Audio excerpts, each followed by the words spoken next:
pata wewe umekuwa kwenye game zaidi ya miaka 16. Yeah. Sio bana, lakini wakati huko kwenye game kulikuwepo na mabrother. Hapa namzungumzia Chidi Benz pamoja na Dudu Baya. Yeah. Sio bana, amefunguka Chidi Benz juzi hapa kuhusiana na Dudu Baya kwamba kwa nini haya mambo unakuja kuyaongea sasa hivi afu unayaongea kwa ubaya wakati wewe ulishawahi kuwa Wasafi na ulishafanya kazi na Wasafi ukatoa nyimbo na Rayvanny. Sio bana, lakini sasa hivi ndio unakuja kuongea na ubaya. Kwani wakati upo ndani ubaya ukuona wewe kwako kama mkongwe na wewe kwenye game ili swala limekaaje?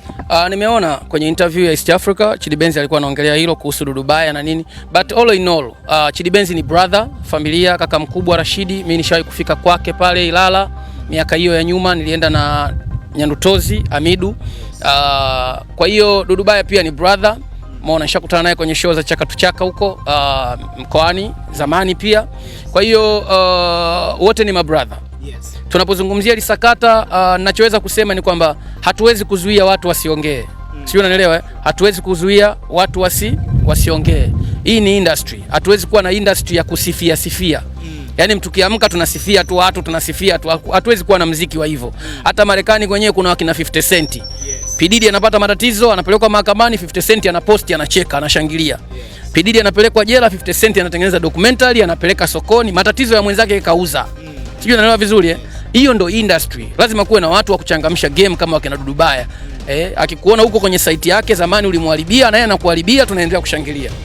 Hatuwezi kuwa na industry ya kusifiana tu, tunasifiana vipi? Watu kama wakina Dudu Baya mimi kwa upande wangu wanahitajika kwenye game.